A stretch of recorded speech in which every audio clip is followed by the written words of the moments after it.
안녕하세요. 카리포트 임재범입니다. 저는 지금 강원도 춘천에 소남이섬에 나와 있습니다. 여기서 지금 G4 렉스턴의 화물칸을 얹은 렉스턴 스포츠 시승행사가 지금 열리고 있는데요. 이 차의 오늘 시승행사, 렉스턴 스포츠가 한 20대 가까이 지금 여기에 배치가 되어 있어요.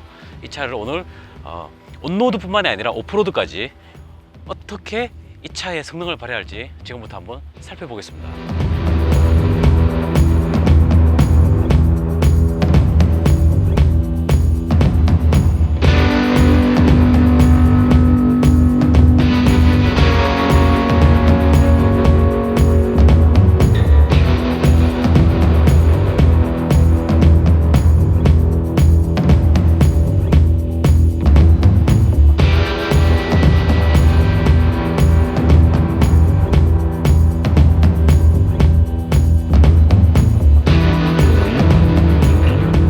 저와 같이 오늘 동성하는 소개해주세요. 안녕하십니까, 이투데이 김준영 기자입니다.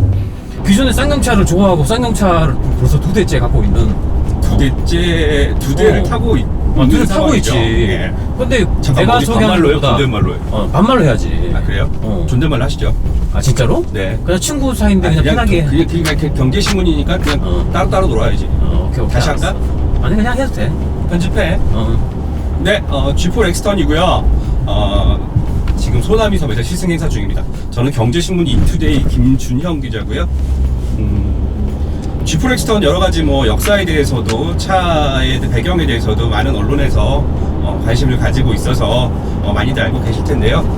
일단 G4 렉스턴의 코드네임은 Y400입니다. 이 쌍용차는 한때 대우자동차로 1990년대 말에 잠깐 넘어갔던 적이 있었죠. 그때부터 이 코드네임 방식이 현재처럼 바뀌었어요. 앞에는 이니셜 두고 뒤에는 숫자의 세 자리를 두는데 100단위로 넘어갈 때마다 신차입니다. 즉 Y100, Y200, Y300, Y400을 했었던 거죠. 그래서 뒷자리가 100자리면 풀모델 체인지, 중간에 50단위로 끝나면 중간에 마이너 체인이라고 보시면 됩니다. G4 렉스턴은 Y400, 코드네임 Y400으로 개발을 했고요. 개발 기간도 따져보면 굉장히 오래됐어요. 네, 다른 메이저 완성차들처럼 개발 기간을 단축하진 않고 꾸준히 상품성을 개선을 하면서 모델 개발을 해오다가 G4 렉스턴을 만들게 됐고, 렉스턴 스포츠의 경우에 G4 렉스턴과 코드네임 자체가 다릅니다. Q200으로 시작했고요. 많은 언론에서 이 렉스턴 스포츠에 대해서 관심을 갖고 보도를 하고 있는데요.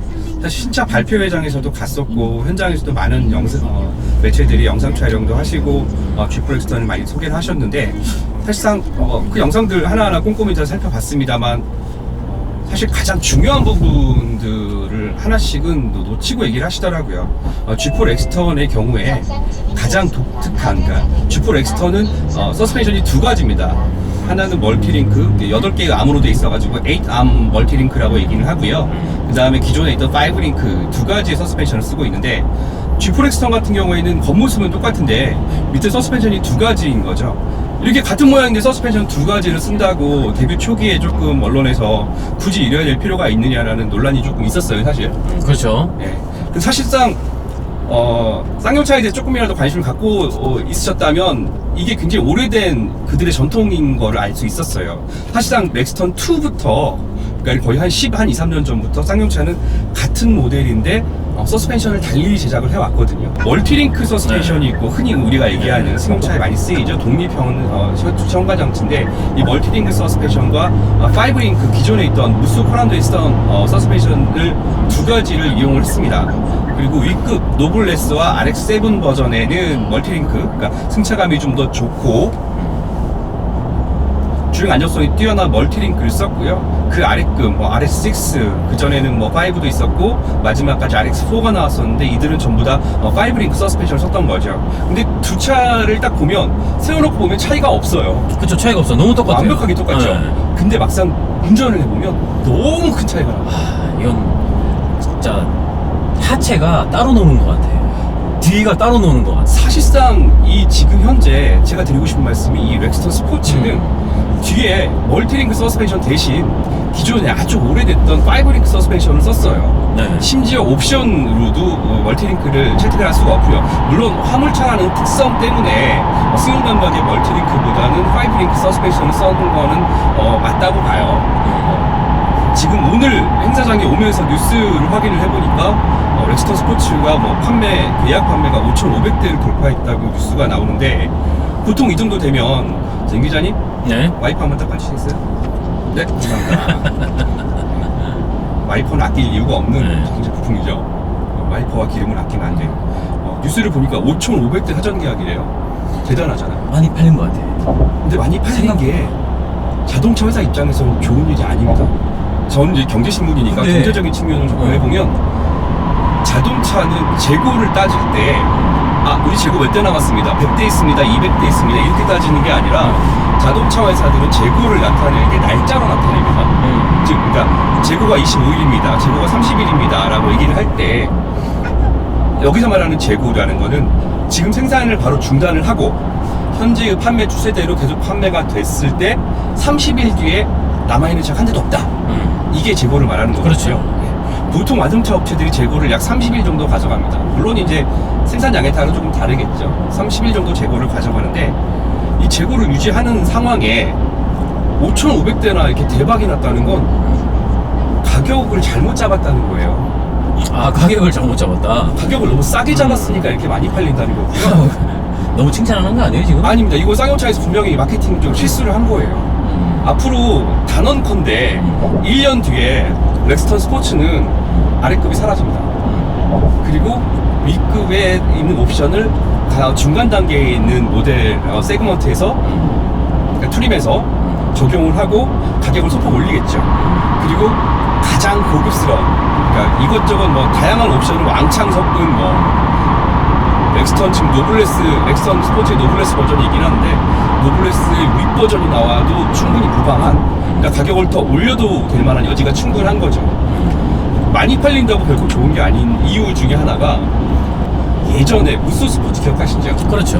무쏘 스포츠 가격을 책정할 때 도대체 왜 이렇게 싸게 만들어서 이렇게 인기가 있게끔 만들어놨냐. 자동차 회사 입장에서는 계약이 많이 돼서 많이 팔리는 것보다 적당한 선에서 팔리면서 대신에 이 차의 가격이 높아서 그 ASP라고 하죠. 그러니까 에버리지, 그러니까 평균 가격이 좀 높아야 수익, 즉 마진이 많아지거든요. 이렇게 계약이 대박이 났다는 거는 자칫 렉스턴 스포츠의 가격 정책이 실패했다라고 볼 수도 있습니다. 근데 사람들이 좀 소비자 입장에서 난 다르게 생각하는 게, 이거 화물차인데 어때 엄밀히 말하는 건 화물차인데 화물차를 너무 고가에 비싸게 내놓으면 이것도 나는 아니라고 보는데.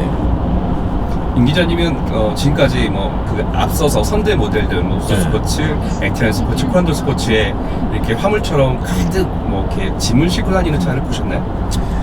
그건 안 맞는데, 기존에 나왔던 그 액티언 스포츠나 쿠란도 스포츠 같은 경우에 이게 달리는 맛이 고급함이 전혀 없었어요. 네. 말 그대로 그냥 화물차 같은 느낌? 시트 높이는 너무 높고. 네. 근데 지금 이 렉스턴 스포츠를 타면서 가격이 싸게 된 것 같다는 느낌이 들어요, 솔직히 지금. 소비자 입장에서 굉장히 반가운 일이죠. 지금 타면서 지금 시승을 지금 처음 시작했는데 타면서 지금 그런 느낌이 들어요. 그냥 기존의 G4 렉스턴의 느낌, 시승 느낌 그대로예요. 그대로의 고급스러움이 있고, 일단 시트 높이가 아주 되게 높다. 쌍용차가 되게 시트 높이 높잖아요, 시야가. 근데 네. 이 차는 G4 렉스턴 그 느낌 그대로입니다. 그대로고, 그리고 여기에 이 럭셔리함을 그대로 간직한 채 뒤에 화물칸은 그대로 또 갖고 있어요. 네. 차체가 뒤에서, 앞차도 지금 시승차가 있는데 뒤에서 보면 어디 미국에서 갖고 온 픽업 트럭 같은 그런 느낌이에요. 정말 이 옆차 같이 다니는 차와 비교를 하면 정말 어마무시하게 커요. 임 기자님 굉장히 마음에 드시는 거예요. 지금 솔직히 말해서 이거 한 대 사고 싶다는 생각이 좀 드네요, 갑자기. 가격이 지금 올라가면 안 돼. 이 상태로 하나 사고 싶다는 생각이 드네. 보통 네. SUV, 그러니까 그 차 전폭 대비 전고가 높은 SUV가 이렇게 롤링이 있다는 얘기들 많이 하시죠. 그렇죠. 언론에서도 자동차 전문 매체에서 롤링이 심하다, 적다 이렇게 얘기를 하는데, 요즘 차들, 특히 현대차에서 만드는 이 모노코크 바디 타입의 SUV들은 상당히 롤링이 적을째가 돼 있습니다. 근데 네. 이건 사실 구조를 따져보면 조금 이해가 되는데, 우리 오뚜기 있잖아요. 이렇게 움직여 넘어졌다 일어나는 오뚜기. 똑같은 오뚜기 두 개를 두고서 하나에는 되게 두껍고 무겁고 큰 구슬을 넣어놓고요. 네. 다른 한쪽에는 아주 작은 가벼운 쇠구슬을 넣었다고 생각을 해보시면 둘이 똑같이 움직였다가 반동으로 치고 올라올 때 이 모션이나 속도가 쇠구슬이 두꺼운 쪽의 모션이 더 빠르겠죠. 여기서 프레임 바디의 특성이 나옵니다. 예컨대 밑에 프레임이 있다는 건 그만큼 하체가 무겁다는 거고요. 롤링에서 한쪽으로 기울어졌다가 당겨오는 반동이 세다는 거죠. 근데 이 바로 코너에서 좀 기울어졌다가 바로 자세를 바로 잡는 게 굉장히 좋은 특성이긴 한데, 이 하체, 그러니까 즉 이 프레임이 너무 무겁다 보니까 반동으로 넘어와 자세를 잡던 모션이 역으로 더 넘어갈 수 있다는 거죠. 이 잔진동이 남다 보니까 롤링이라는 표현을 쓰시는 거죠. 다만 이 프레임이 있는 차가 이 정도 가격에 나왔다는 건 상당히 소비자로서는 반갑지만 쌍용차 입장에서는 아 큰일 났다, 이거 가격을 너무 싸게 만들었다구나, 이렇게 그렇게 생각할 수 있을 것 충분히 같아요. 있는 거죠.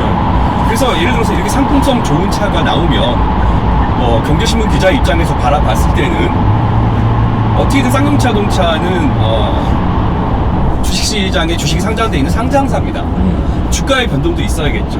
그렇죠. 예컨대 2008년에 리먼 쇼크 이후에 현대기아차의 판매가 급상승을 했는데, 문제는 그 배경에는 기아차의 좋아진 디자인, 글로벌 시장에 날로 늘어나고 있는 생산 설비, 여기에 하나 추가되는 게 동일본 대지진으로 인한 일본 차의 판매 감소로 인한 반사이익 등이 포함이 돼 있거든요. 근데 그 중에 하나 제일 컸던 게 기아차가 2000년대 말부터 시작했던 디자인 개선입니다. 그 무렵에 한참 나왔던 차들이 이제 K 시리즈였던 거죠. 근데 마찬가지로 쌍용차도 이렇게 상품성 좋은 차가 나왔는데 사실상 주가 변동이 크지 않아요. 그렇죠. 그 맞아요. 이유인즉슨 쌍용차 주식의 약 70%, 그러니까 80% 가까이는 대주주인 인도 마인드라가 주고 있습니다. 맞아요. 그러니까 그들이 주식을 움직이질 않고 있고, 주식시장의 가장 큰 손이라고 부를 수 있는 국민연금이 쌍용차에 이렇게 지분을 많이 투자해 들어와 있지는 않아요. 그러다 보니까 약 20여 % 되는 그 조그만한 그 주식 거래량으로 인해서는 쉽게 주식 시장이 변동이 없다는 거죠. 예컨대 지금 바로 며칠 전에 개막한 북미 오토쇼에 기아차 K3 나온 거 보셨죠? 네, 봤어요. K3 디자인 굉장히 좋아졌습니다. 좋아졌어요. 이전보다는 정말 확실히 이제 K3 디자인이 자리를 잡은 것 같아요. 오토쇼 개막 전후로 해서 기아차 주식이 약 5.5%가 상승을 했어요. 네.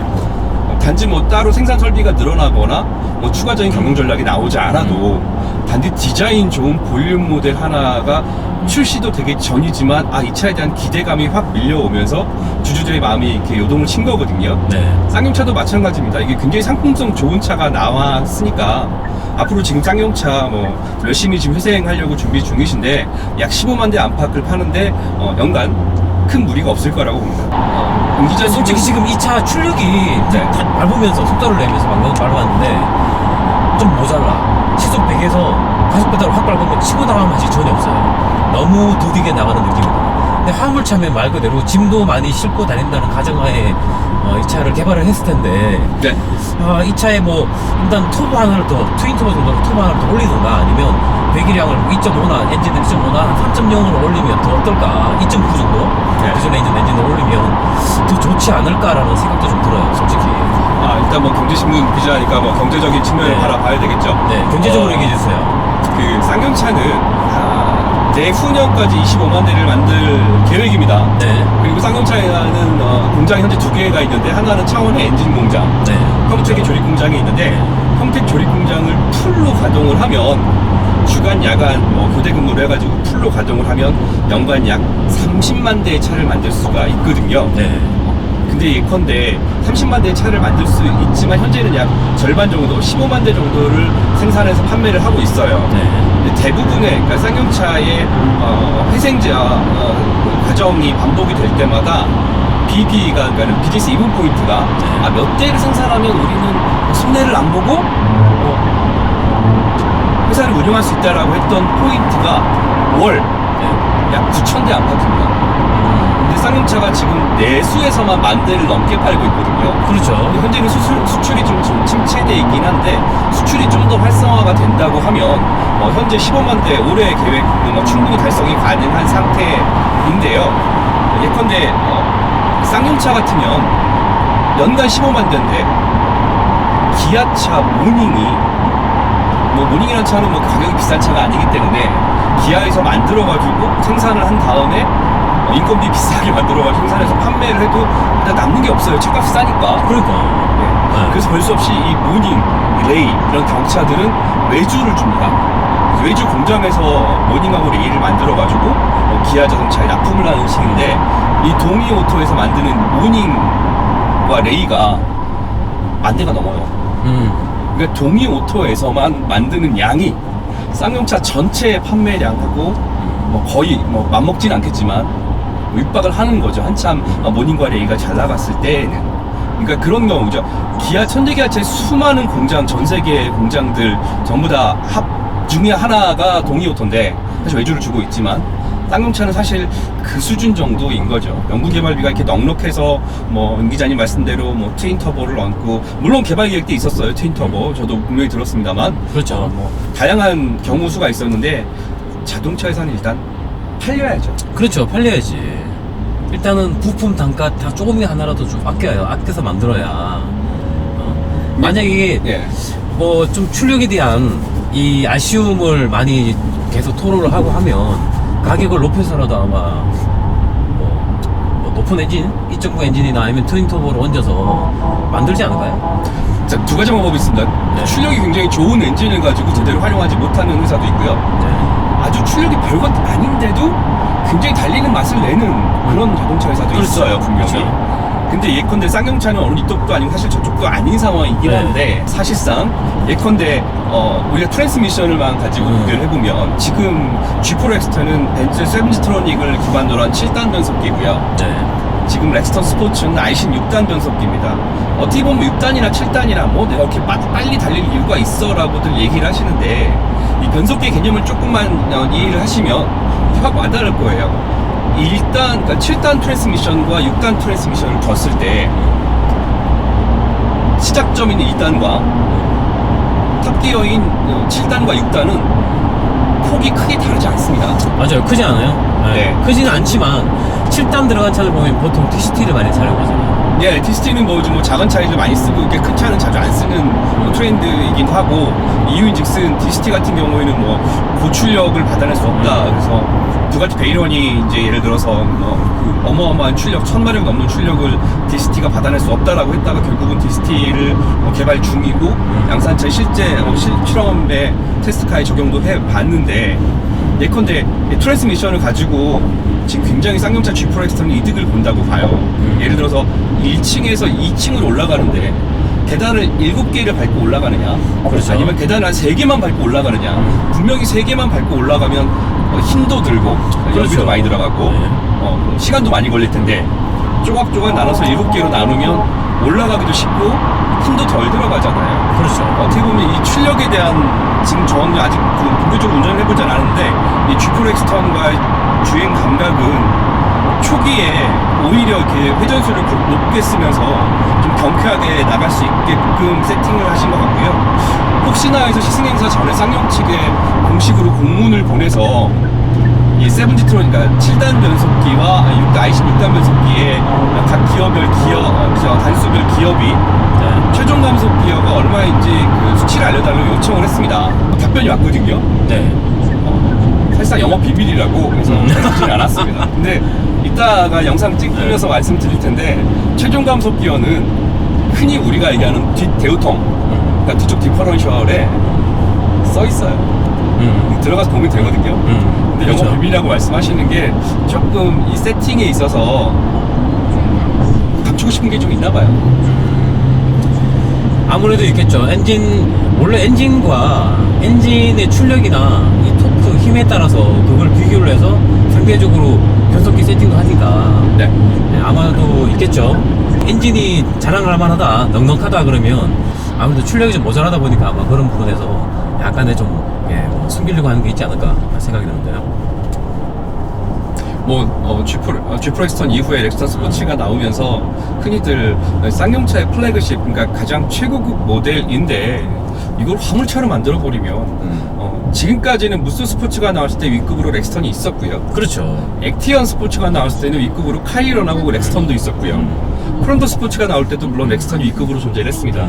그런데 이번에 렉스턴이 이게 렉스턴 스포츠로 나오면서 윗급이 없는 상황이 됐잖아요. 그렇죠.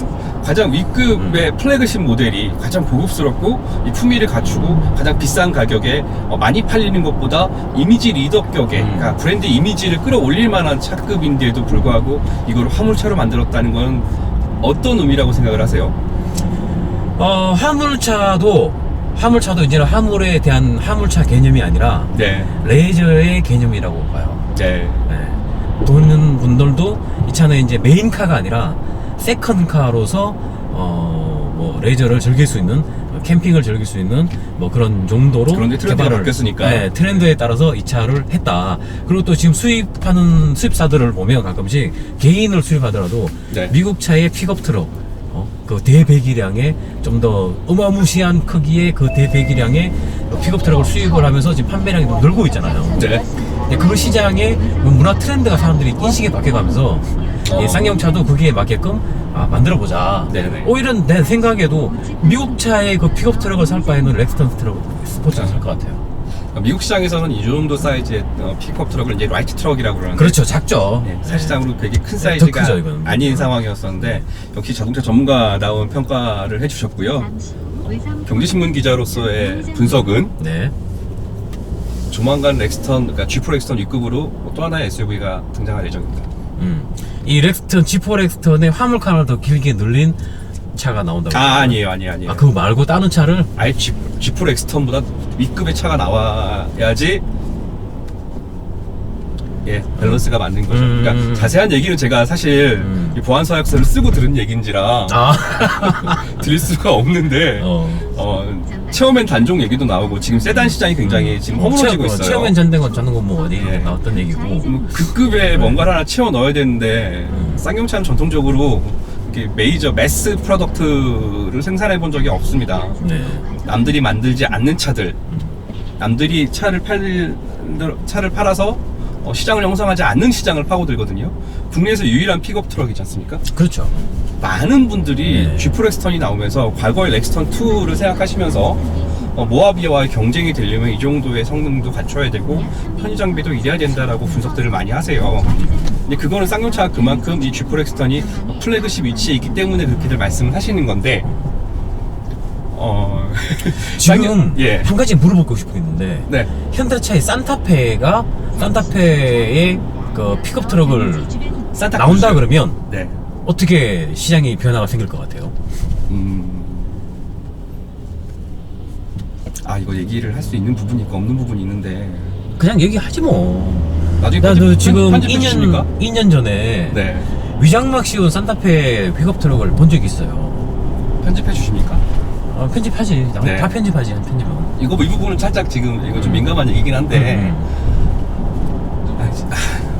한미 FTA가 2012년에 체결이 되면서 미국 측이 요청했던 것 중에 하나가 있습니다. 미국 시장 픽업 트럭은 현대기아차가 못 들어오게끔 만들었어요. 자국 산업을 보호하기 위해서 점진적으로 시장을 개방하는지 10년 뒤부터 완전 개방하는지에 대한 규정은 애매모호합니다. 때문에 현대기아차 같은 경우는 전 세계에서 유일하게 경차 1000cc, 물론 과거에는 뭐 더 작은 엔진 800cc도 있었지만 1000cc 경차부터 V8 5.0까지 만드는 유일한 브랜드예요. 현대기아차가. 그렇죠. 물론 합쳐본다고 해도 네. 토요타가 경차도 있고 센테니얼도 있고 토요타 크라운도 있고 그런데 토요타는 토요타 브랜드로 V8을 만들어서 수출하진 않아요. 맞아요. 가장 윗급이 아발론이잖아요. 네, 아발론이죠. 케이스잖아요. V8은 이제 렉서스한테 넘겨준 케이스인데 현대차도 비슷한 전략을 끌고 가는 거죠, 예컨대. 그래서 나온 게 아슬란이었지만 실패했죠. 네, 실패했죠. 그 윗급은 아슬란 윗급부터는 제네시스 브랜드가 담당을 하게 되는데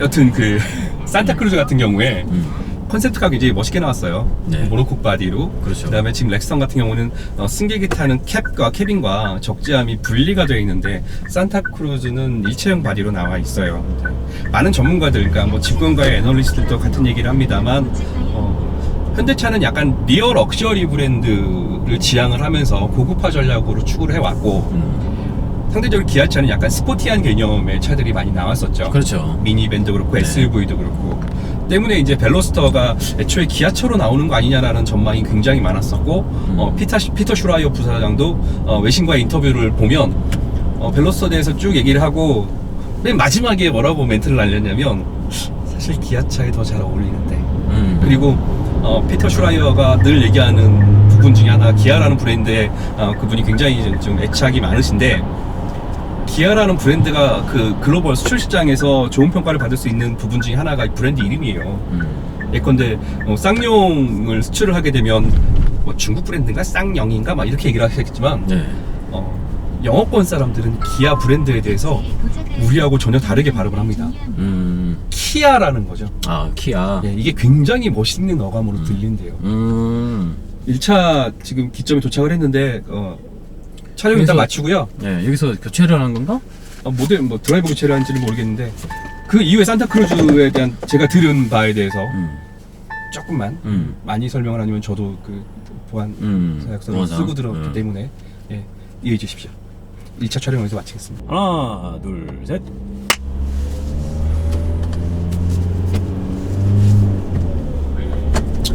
자, 운전자 교체를 하고 다시 주행을 하고 있습니다.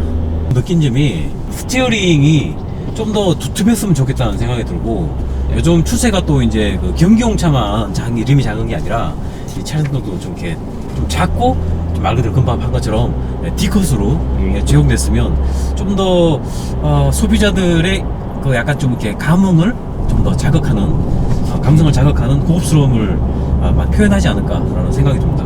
네, 그리고 충분히 동감합니다. 네, 그리고 기어봉이 네. 이 쌍용차가 항상 이렇게 기어하게 엉뚱하게 둥둥둥 들어가잖아요. 이게 이걸 좀 이렇게 전자식까지는 아니더라도 그냥 일자로 그냥 쭉쭉 했으면 좋겠어요. 이 모든 쌍용차에 대한 평가 기준을 살펴보면 네. 대부분 국산차 중 현대차가 있습니다. 네, 현대차하고 쌍용차하고는 비교할 만한 브랜드는 일단 아닌데 여기서 살짝 네, 비교를 하면 제가 쌍용차 뭐 관계자는 아니지만 쌍용차의 변을 말씀을 드리자면 스티어링 휠 같은 경우에는 그러니까 운전대라고 보통 표현을 하죠. 그렇죠. 스티어링 휠 같은 경우에는 차체 크기 중에서 바퀴, 타이어 사이즈와 차 폭에 연관이 많이 돼 있습니다. 근데 최근에 나온 차들은 아무리 차가 커도 이렇게 핸들, 그러니까 스티어링 휠을 사이즈를 작게 할 수 있는 것 중에 하나가 EPS의 등장인 거죠. 그렇죠. 예, 일렉트릭 파워 스티어링 휠이 이렇게 전자식 전기 모터로 이렇게 핸들을 돌리기 시작하면서 핸들 사이즈를 마음껏 줄일 수가 있는 상황이 됐습니다. 근데 네. 쌍용차 여전히 뭐 렉앤 피니언 방식 쓰고 있고요. 예전에 한참 10수년 전에 쌍용차를 가지고 오프로드 튜닝을 하시는 분들이 많았어요. 네. 35인치 뭐 타이어 달아가면서 저도 뭐 정신 나갔을 때 한때 35인치까지도 리터블 한 적이 있었던 적이 있었죠. 오프로드를 예. 많이 즐겼죠. 예, 그랬던 적이 네. 있었는데 렉 피니언이 그렇게 타이어 그 하중을 견딜 수 있는 그렇게 좋은 시스템은 아니에요. 맞아요. 그러다 보니까 이 정도 바퀴 사이즈, 특히나 20인치 휠을 사이즈를 견딜 수 있을 만한 스티어링 휠을 갖추려면 보통 370mm 정도를 지금 유지를 하고 있는데 쌍용차 같으면 스티어링 휠, 그러니까 핸들의 사이즈는 큰데 작아 보이게끔 하는 기술은 있는 것 같아요. 저는 이번에 G4 렉스턴을 그 디자인 하신 분들이 어느 분이신지 모르겠으나 정말 찬사를 보냅니다. 지금까지 쌍용차가 만들었던 4대의 픽업 트럭 중에 토탈 밸런스가 이렇게 잘 맞는 차는 처음이에요. 그리고 말씀하신 트랜스미션 한 가지만 아무리 뭐 풀모델 체인지를 썼어도 알맹이는 렉선 W의 7G트로닉을 갖춘 2.2 엘리트 엔진이 베이스입니다. 그때부터 이 7G트로닉, 그러니까 자꾸 7G트로닉이 7단 변속기는 7속 변속기는 굉장히 지금 부드러워진 상황이고요. 트랜스미션을 쌍용차 자체 개발을 할 수 있는 여력이 생긴다 그러면 윤 기자님 말씀하신 대로 그런 식의 다양한 방식의 트랜스미션을 개발할 수 있을 텐데 현재는 어쩔 수 없이 뭐 트랜스미션을 사와야 되는 상황이니까 어떤 것 같아요, 힘이? 뭐 2.2 배기량 따지면 좋습니다. 문제가 배기량에 비해서 그냥 나쁜 출력은 아닌 것 같고요. 다만 초기에 좀 회전수를 좀 많이 쓰는 경향이 있는데 이거는 트랜스미션 때문인 것 같고요. 그러다 보니까 엔진 소음이 커지고 회전수가 올라가니까 좀 경쾌하게 달려나간다 G4 엑스턴보다 라는 느낌이 들지만 사실상 큰 차이는 없습니다. 그리고 아까 말한 것처럼 끝났네요. 유리가 네. 앞유리가 4.5T, 근데 옆유리가 4T인데 기존보다 일단 유리가 얇아졌어요, 그죠? 유림도 면에서 좀 부족하지 않나라는 생각이 드는데 왜 이렇게 얇은 유리를 사용했을까요? 네, 제가 말씀드렸던 그 아까 그 네. 5T짜리, 4T짜리 유리의 기준은 과거의 렉스턴 2와 비교를 했을 때 유리가 얇아졌고 철판도 얇아졌고 했는데 자동차 회사 입장에서는 어떻게든 차 무게를 줄여야 하는 게 위상 최적화 전략입니다. 어떻게 무게를 줄여서 성능을 높이고 연비를 좋게 만들고 배기가스를 적게 뽑는다라는 게 원칙인데 그런 면에서 어떻게 보면 유리를 좀 적게 유리 무게조차도 줄여야 되는 그런 상황이 된 거죠. 차체는 커지고 예전보다 더 다양한 장비를 썼음에도 불구하고 사실상 요즘은 가솔린 엔진이 가볍고 디젤 엔진이 무겁다 이런 통념은 많이 깨졌거든요. 그 이유 중에 하나가 렉스턴이 지금 그 G4 렉스턴이 2.0 가솔린 엔진을 수출하려고 하잖아요. 그렇죠. 네, 최고 출력이 그 차는 한 225마력 정도 나옵니다.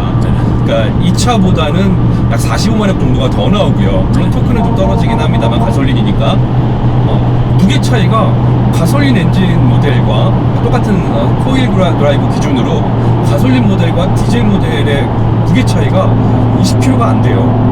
그만큼 이제 디젤 모델도 많이 가벼워졌다는 거죠. 그렇죠, 가벼워진 거죠. 유리, 철판, 그 외 모든 그 편의 장비나 내장재들 보면 굉장히 멋있어지고 고급스러워지고 다양한 장비를 얹어 씀에도 무게 차이가 크지 않다는 거는 쌍용차도 그만큼 기술력이 굉장히 발달을 했다는 증거겠죠? 되게 우호적으로 말씀해 주시네요. 예, 죄송합니다. 그 부분에 있어서는 좀 이렇게 비판적으로 얘기를 할 게 너무 많아서 이 부분은 제가 살짝 쌍용차 입장을 좀 대변을 했어요. 사실 비판을 시작하게 되면 한도 또 지금 너무 많이 보이거든요, 솔직히. 네, 전 이 말씀 드려도 될지 모르겠는데 저는 더와코란도로 처음 운전을 배웠습니다. 첫 차는 동아코란도였고요. 그 이후로 지금 쌍용차를 17대째를 타고 있는 거죠. 지금도 가지고 있는 차들 중에 쌍용차가 2대나 있어요. 그렇죠. 사실 그러다 보니까 이 호불호라기보다는 약간의 숙명 같은 브랜드 충정도가 저 개인적으로 있는 것 같은데 많이 불편하죠. 흔히 말하는 현대기아차의 SUV의 말랑말랑한 감성도 없을 뿐더러 그럼에도 불구하고 쌍용차 SUV를 고집하는 이유는 그 모든 걸 상쇄할 수 있는 이 차들의 매력이 뚜렷하니까. 잠시만요, 여기 사고 나겠다. 이 양반들 왜 이러신데. 이거는 외부차예요. 그러니까 근데 벽함 전비가 9.8이에요. 네. 지금 분명히 이 상태에서 1륜으로 달리고 있는데 네. 이 측정 기준도 1륜일 텐데 9.8이면 높다고 볼 수는 없어요. 그죠? 9.8km 리터당. 굉장히 낮은 거 아닌가요?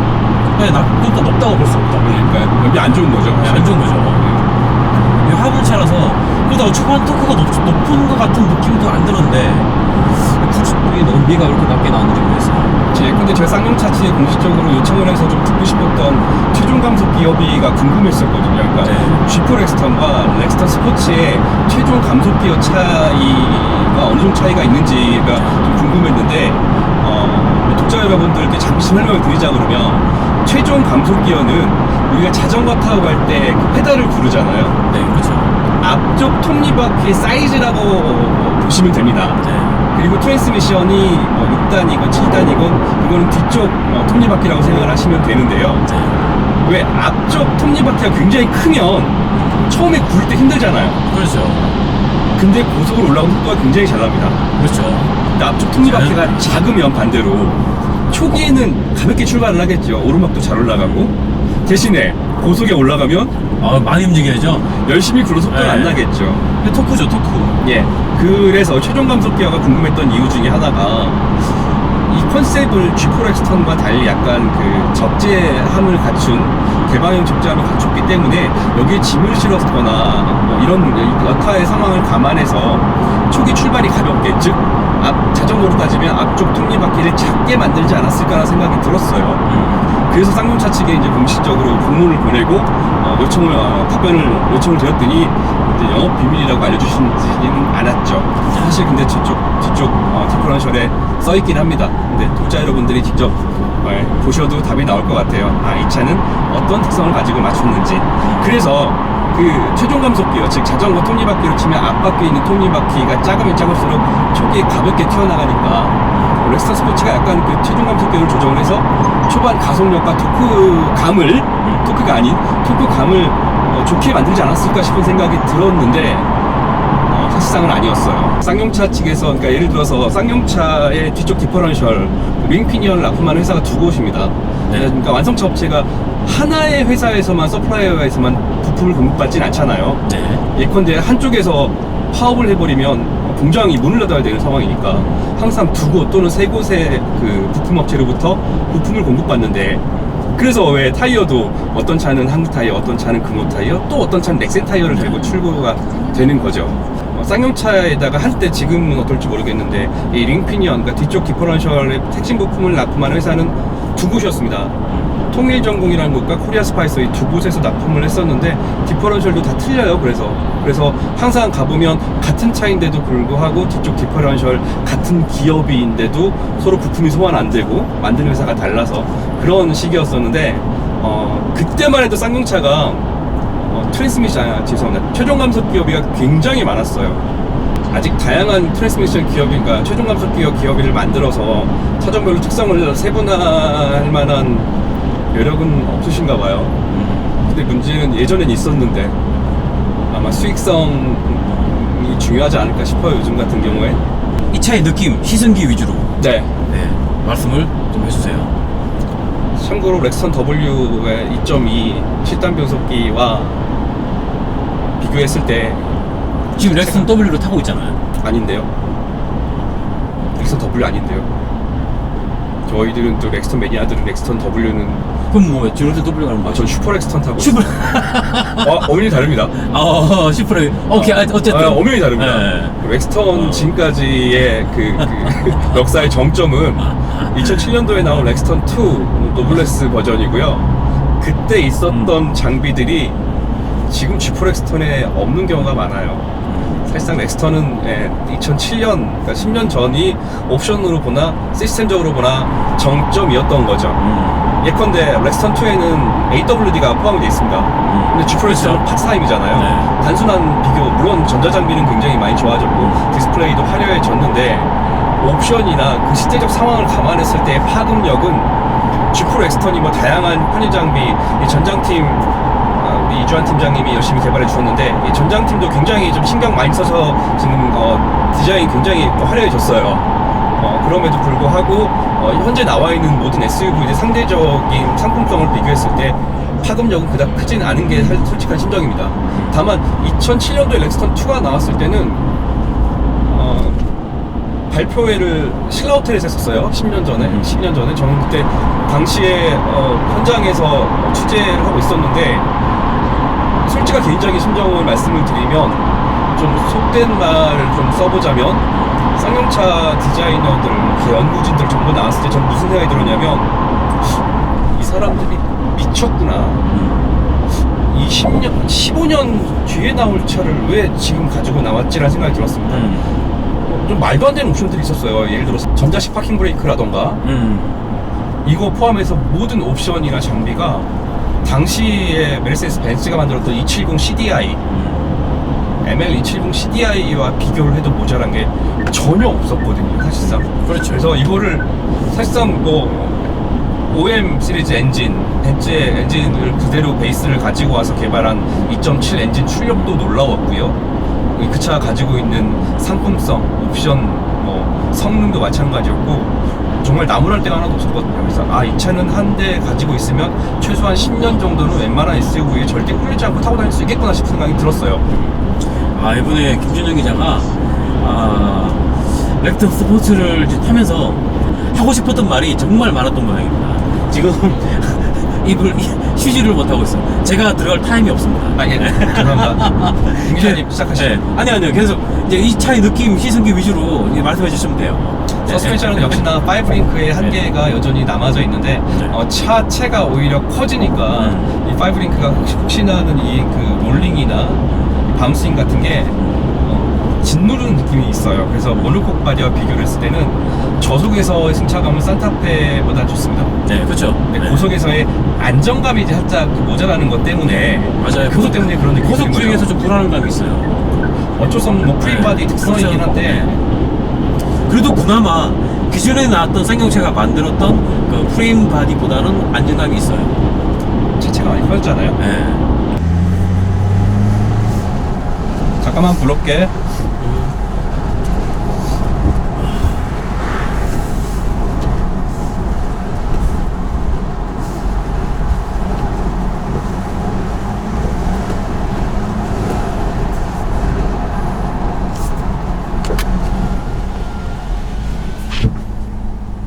렉스턴 스포츠는 사실 뭐 주행 감각이나 주행 성능을 따질 차는 아닌 것 같습니다. 그냥 저도 아무리 호평을 해도 잘 팔릴 차이기 때문에 그렇죠. 시승 행사는 큰 부담은 없는데요.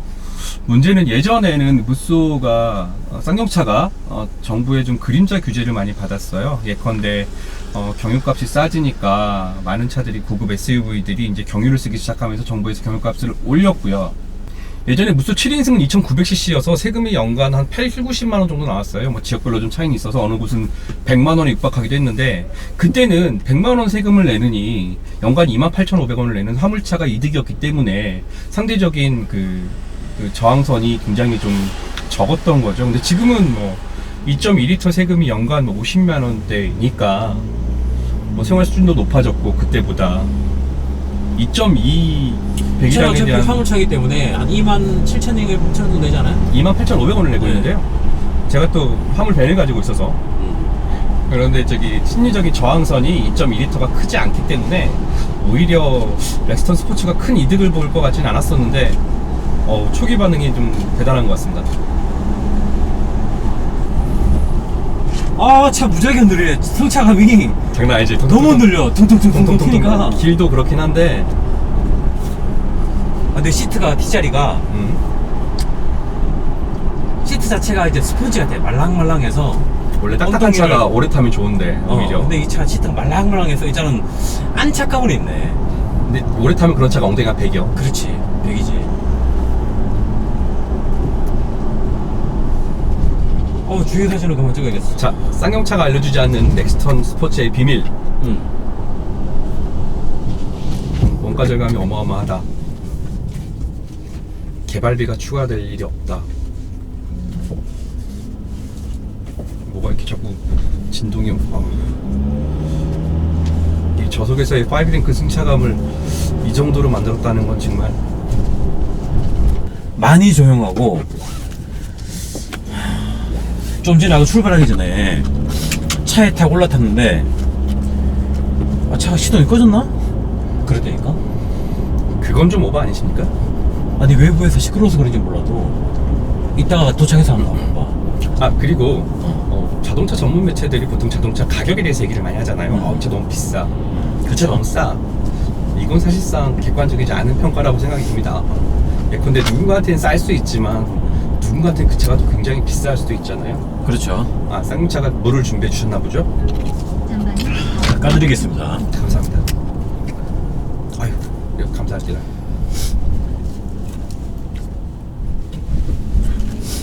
기가 막히네. 날씨가 되게 쌀쌀하긴 하네요. 진짜 기가 막혔다고. 추워. 쌍용차 디자이너들 여러 분을 오랫동안 뵈왔습니다. 네. 2000년대 초반에 그들을 봤을 때는 처음 쌍용차 디자이너를 봤을 때 굉장히 깜짝 놀랐어요. 장발인데 녹색 머리를 하고 오셨더라고요. 그러면서 아주 패션을. 그러면서 정장은 하고 계시고 같이 이제 모토쇼를 해외 모토쇼를 같이 갔던 적이 있었는데 굉장히 자유분방하다라는 생각이 들었습니다. 그 이후로 쌍용차 디자이너들을 다 만나 뵙지는 못했는데 면면히 살펴보면 이분들의 특성이 있는데 한 분 한 분마다 너무 천재성이 뛰어나서 현실에 발을 내딛지 못할 만한 분들인 것 같아요. 근데 이분들도 어쩔 수 없이 자동차 디자이너들은 내가 좋아하는 굉장히 멋있는 차를 디자인하는 게 아니라 많이 팔려야 될 차를 디자인하는 게 이들의 숙명입니다. 그렇죠.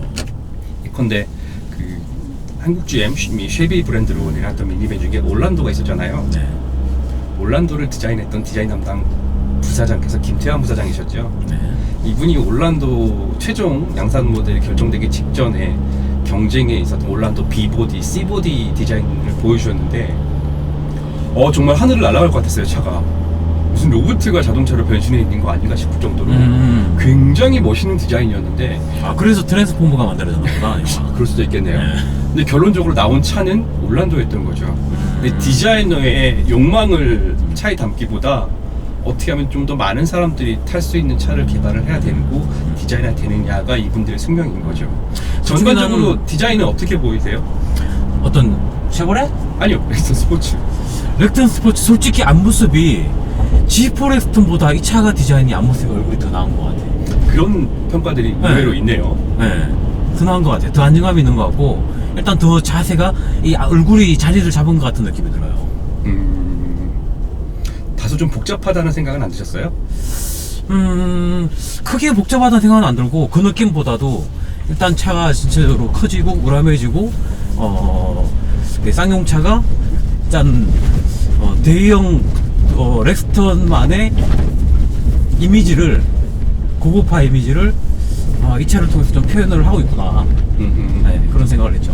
아까도 말씀드렸습니다만 G4 렉스턴은 모하비 경쟁 상대라기보다 산타페와 모하비 사이급의 그렇죠. 니치 시장을 그러니까 마켓을 좀 파고든 차이기 때문에 앞으로 추가로 뭐 더 SUV가 나와야 한다면 죄송합니다. 네, 나온다고 했죠. 나와야 한다면 예를 들어서 그때는 모하비하고 경쟁을 하는 게 아니라 모하비 입국으로 나오겠죠. 전 절대 나온다고 얘기한 적 없습니다. 네. 뭐 쌍용차가 렉스턴에 이렇게 멈출 만한 그런 분들은 아니시죠. 이분들의 또 이 쌍용차들 대부분 이 쌍용맨들의 이 프라이드가 어마어마하시기 때문에 왜 특히나 쌍용차가 차를 개발할 때마다 생각이 드는 건데 모든 면에서 뭐 경쟁 상대가 안 되지만 현대기아차에 없는 게 딱 한 가지가 있어요. 네. 쌍용차에는 그게 바로 이제 고객의 브랜드 충성도인데 예컨대 쌍용차가 파업을 하거나 회사가 어려워서 매각이 되면 쌍용차 고객들은 자기 사비를 털어서 신문에 광고를 합니다. 쌍용맨들 힘내라고. 현대기아차가 죽었다 깨나도 가질 수 없는 그렇죠. 고객들이죠.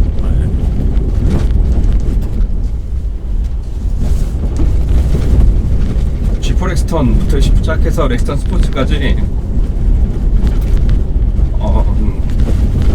물론 많은 부분 개선됐고 진보했으나 이거를 이렇게까지 포장할 만한 기술력을 보면 기술력도 기술력이지만 그들의 마케팅이나 상품화 전략이 대단히 개선된 것 같아요.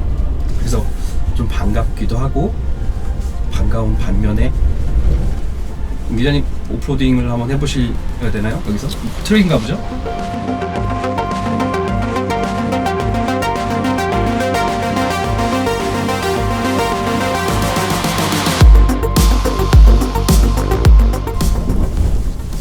자, 지금 렉스턴 스포츠 오프로드를 타러 가고 있습니다. 타고 있습니다.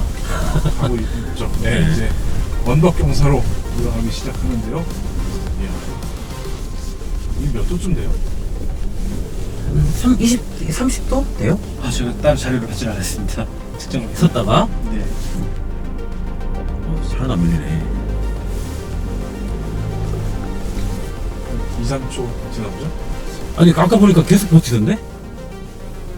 HTC 버튼 눌러주시고요. 지금 굉장히 높은 한 5m 정도 되는 언덕으로 올라왔다가 다시 HDC 발다 떼고. 발 떼고 하는 거죠.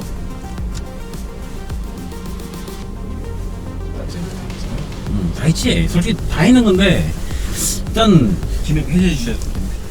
차가 너무 조용하네. 근데 이게 소스가 이게 저속에서는 정말 좋은데 고속에서는 좀 이렇게 뒤가 좀 불안하고, 근데 저속에서는 오프로드에서도 이런 오프로드면 참 되게 많이 흔들려야 될 건데, 그나마 그래도 잔진동 부분을 좀 많이 잡아주는 것 같아. 코스는 이렇게 지그재그로 바퀴가 떠서 진행하게 되는 코스네요. 이 코스 이름 뭐죠? 네, 범피 코스입니다. 범피 코스. 네, 범피인데 통나무 설치되어 있습니다. 아, 나무를 지그재그로 나서 아이고.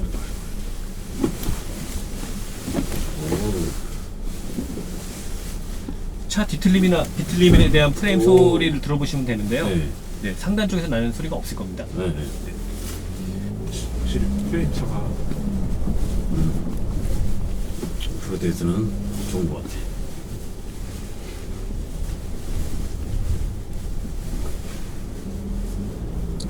확실히 코란토 스포츠보다는 차가 다르네. 확실히 좋네. 고급스러움도 더 있고요. 네.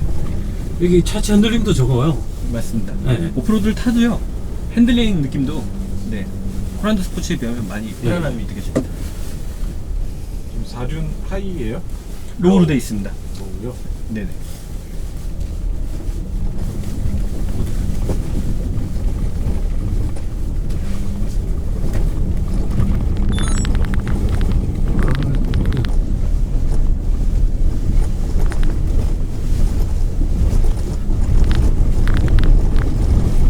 지금 아주 굵은 돌바닥, 자갈바닥이 아니라 돌바닥입니다. 돌바닥. 네.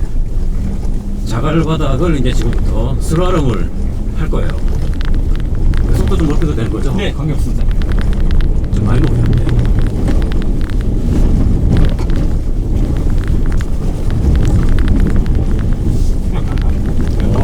핸들링이랑 도관 느낌을 느껴보시면 재밌네. 승용차에서 절대 할 수 없는. 그렇지. 여기 진입은 네, 서행이죠. 이건 움푹 파인 다시 또 모래밭을 이런 데 한번 타보면 진짜 이게 SUV를 사고 싶더라고. 그렇죠. 이 평소에 만날 일이 없어서 그렇지. 그러니까 첫째가 되게 긴데 진입할 출발이 좋네요. 또 슬라럼이야? 네. 오프로드에 슬라럼 만드는 거 처음 봤어요. 아무래도 뒤틀림 감성을 좀 강조하다 보니까 네, 비포장에서 슬라이딩 코스를 만들어서 체험을 할 수 있게 코스를 설계했습니다.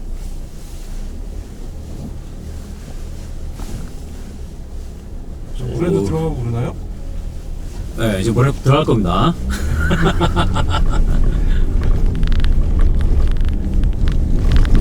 얼음을 깨고 막 팍 치고 나가야 되는데. 코스. 이제 여기는 저건 괜찮아. 얼음판 위에서 완전한. 국제동 테스트 할 겁니다. 네. 자, 쭉 가다가 급제동. 이 느낌이 브레이크 페달에서만 팍 잡힌 느낌 나고 잘 잡네. 이제 저 위로 가봐야 되는데.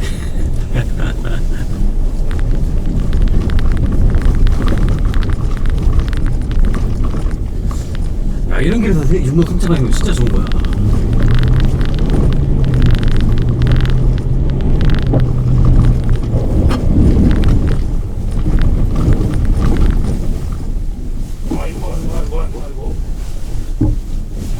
어허, 닿긴 닿는구나.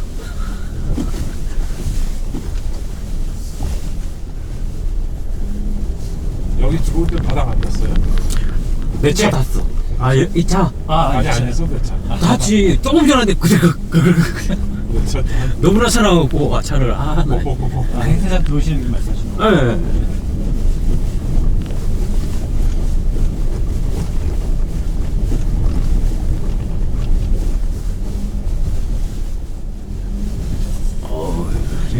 이게 레인지로버 사서 이런데 오면은 간 떨려도 이거 사면 여기 올 수 있겠다. 그렇지. 그렇지. 이값 별로 안 되는데. 올라가시면 높을 거예요. 진입 속도 좀 낮춰주시고요. 네. 브레이크가 오른쪽으로 주셔야죠. 네. 오, 좋아. 많이 올라. 오. 예, 저는 좀 많이 과감하게 들어가요. 네. 한계 상황까지 간 것 같습니다. 방금. 네. 안 넘어져요. 스티어링을 왼쪽으로 하셨으면 아마 넘어질 거예요. 많이 해보셔서 네.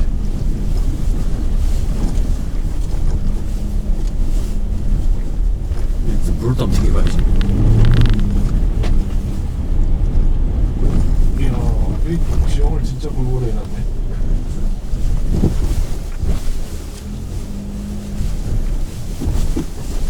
직선 라인으로 보고 가시면 됩니다. 네. 네.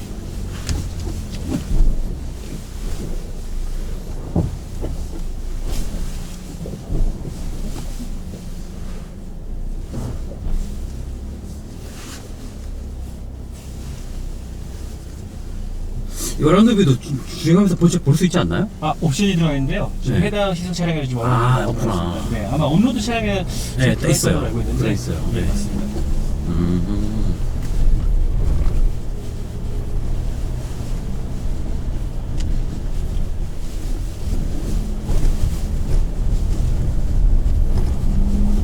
아, 이런 게 지금 노선청하기가 진짜 좋다.